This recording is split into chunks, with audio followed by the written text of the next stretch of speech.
श्रीमद् भगवद गीता ज्ञान यज्ञ प्रवचन क्रमांक 271 अध्याय 6 ध्यान योग और श्लोक क्रमांक 40। जय महाकाल। आज 29 जनवरी है और आज से अपने महामृत्युंजय महायज्ञ की पूर्णाहुति के ठीक 390 दिन शेष है। एक एक दिन अब नजदीक आ रहा है। जय महामृत्युंजय महायज्ञ। ओम त्र्यंबकं यजामहे सुगंधिं पुष्टिवर्धनम् उर्वारुकमिव बन्धनान् मृत्योर्मुक्षीयमामृतात् समस्तजनकल्याणे निरतं करुणामयम् नमामि चिन्मयं देवं सद्गुरुं ब्रह्मविद्वरं वसुदेवसुतं देवं कंसचाणूरमर्दनं देवकी परमानन्दं कृष्णं वन्दे जगद्गुरुम्। ओम तत्सत्। भगवान श्री कृष्ण परमात्मा ने अर्जुन का प्रश्न सुन लिया। अब उस प्रश्न का उत्तर वे बड़े ही सरल भाषा में देते हैं। आइए हम भगवान की भाषा में सुनते हैं। श्री भगवान वाच पार्थ नैवेह नामुत्र विनाशस्तस्य विद्यते नहि कल्याणकृत् कश्चिद् दुर्गतिं तात गच्छति। श्री भगवान उवाच हे पार्थ तस्य विनाशः इह न विद्यते।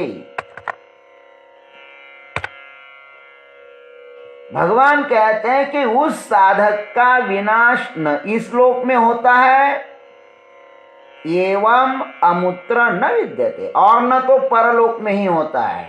ही तात कश्चित कल्याणकृत दुर्गतिम न गच्छति, क्योंकि हे मेरे प्यारे कोई भी शुभ करने वाला पुरुष दुर्गति को प्राप्त नहीं होता। दुर्गतिम न गच्छति। आइए इस पर हम लोग सदगुरु के आशीर्वाद से चिंतन करते हैं। श्री भगवान उवाच। श्री भगवान बोले, क्या बोले? हे पार्थ। पार्थ किसे कहते हैं? परमात्मा प्राप्ति की जिसको इच्छा है ना, वह पार्थ है। प माने परमात्मा, अर्थ माने विषय। परमात्मा ही जिसके जीवन का लक्ष्य है वह पार्थ है। भगवान पार्थ संबोधन कर अर्जुन को आश्वस्त करते हैं, धैर्य प्रदान करते हैं कि हे अर्जुन, तुम श्रेयस मार्ग के साधक हो ना, तुम्हारा लक्ष्य बहुत उत्तम है। मनुष्य जिसे चाहता है ना वह वही हो जाता है, ये नियम है। इसलिए अपना लक्ष्य बड़ा ही रखना चाहिए, पावन लक्ष्य रखना चाहिए। छोटे होने की इच्छा मत करो, होना ही है तो बड़ा हो जाओ। महान जीवन जियो, बदतर जीवन जीने की कोई आवश्यकता नहीं है। और जैसा चाहते न हो वैसे आप हो जाते हैं। खैर, भगवान कहते हैं तस्य विनाशः इह न एव अमुत्र विद्यते। अर्जुन ने दो बातें पूछी थी योगी के गति के विषय में। भगवान दोनों का उत्तर उस प्रस्तुत श्लोक में देते हैं। महाराज क्या उत्तर देते हैं? देखो, पहले विनाश के विषय में कहते हैं बादल जैसे आकाश में छिन्न भिन्न होकर उस महत आकाश में विनष्ट हो जाते हैं, वैसे योगी का आत्मा नहीं नष्ट होता। पूज्यपाद शंकराचार्य जी महाराज कहते हैं विनाश का अर्थ उन्होंने किया क्या किया? हीन जन्म की प्राप्ति का नाम विनाश है। हीन जन्म, आदमी से नीच जन्म। बादलों का दृष्टांत देकर अर्जुन का अभिप्राय शायद आत्मा के विषय में भी हो सकता है। इस योगी की आत्मा नष्ट नहीं होती। अरे बाबा, किसी की भी आत्मा नष्ट नहीं हो सकती। इस नश्वर संसार में आत्मा का विनाश असंभव है। आत्मा सदैव अपरिवर्तनशील है। आत्मा का विनाश कहीं भी किसी भी लोक में नहीं हो सकता। वह सदैव यथास्थित ही रहता है। आत्मा शाश्वत है। आत्मा को नष्ट करने का एवं शरीर को विनाश से बचाने का कोई उपाय नहीं है।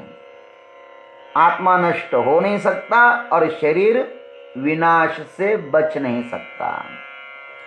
विनाश उसका होता है जो पैदा हुआ है। शरीर का विनाश निश्चित ही है, क्योंकि पैदा हुआ है।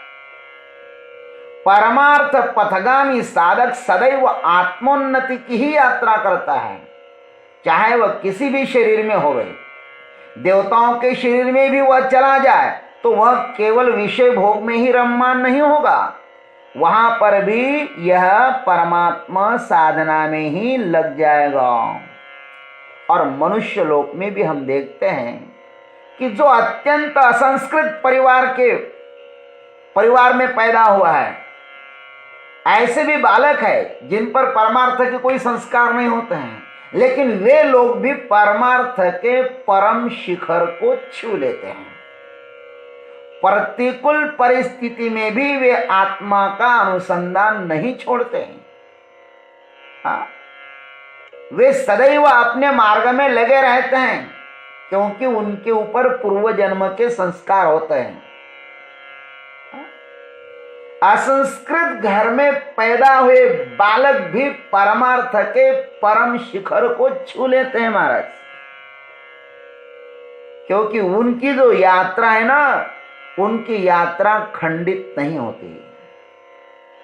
उनकी यात्रा को कोई भी परिस्थिति खंडित नहीं कर सकती। लेकिन हाँ, प्रमाद आलस्य के कारण साधना में किंचित शैथिल्य आने से गंतव्य तक पहुंचने में यत्किंचित रुकावट आ सकती है, किंतु उसका विनाश नहीं होता।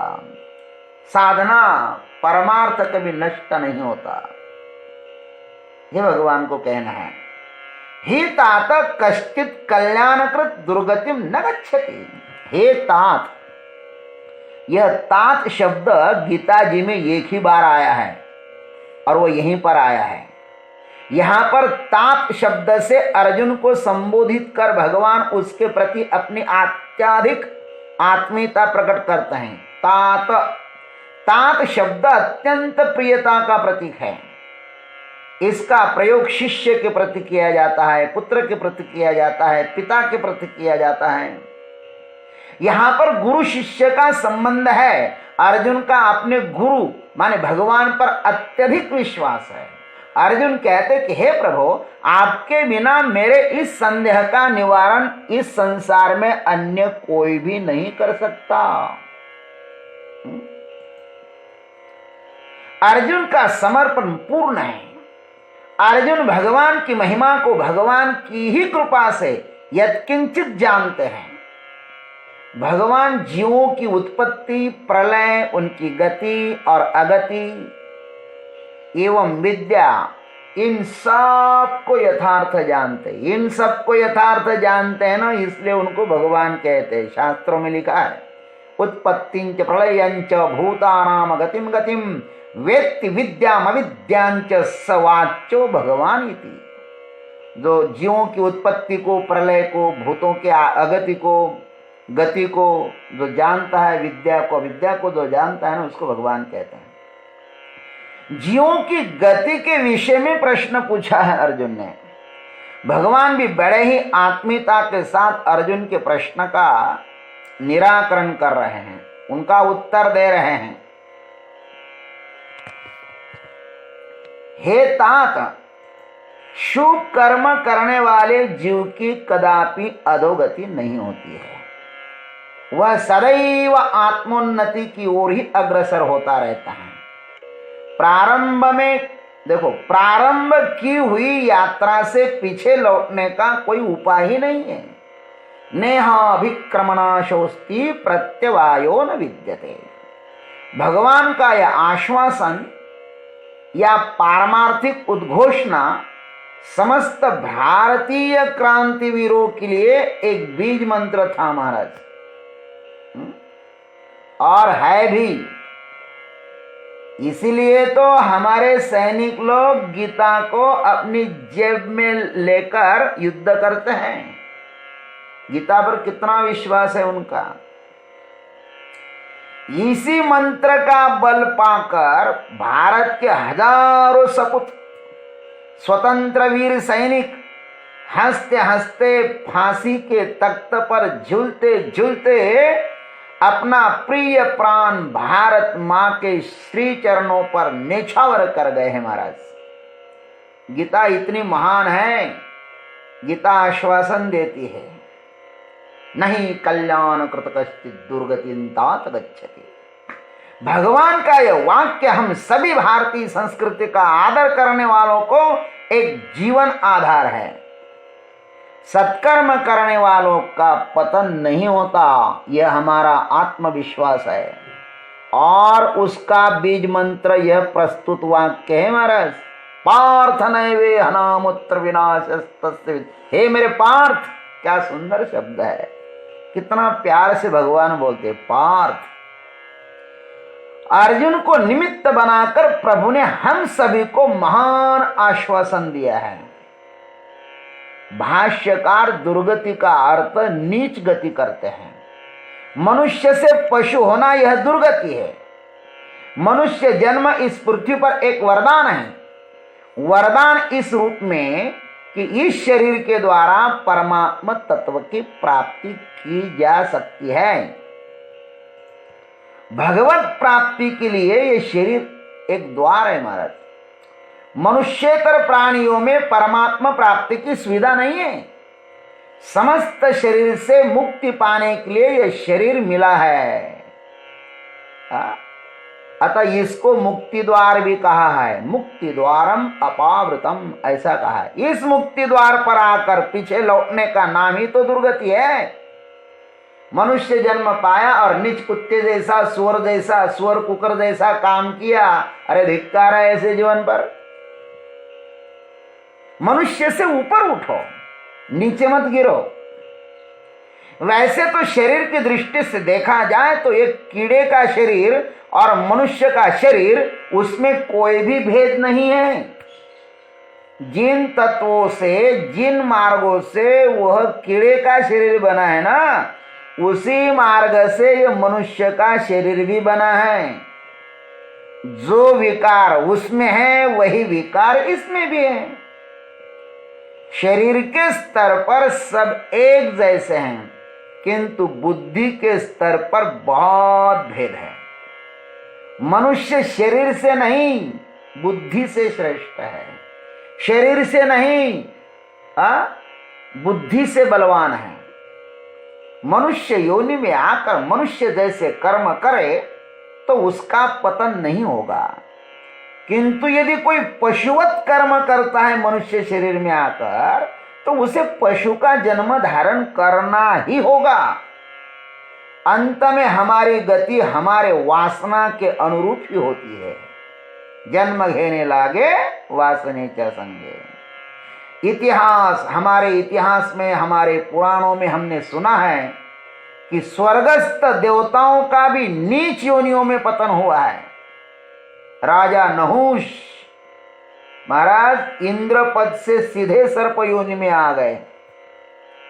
कोई वृक्ष बने। नलकुबर तो नंद बाबा के आंगन में वृक्ष बने महाराज।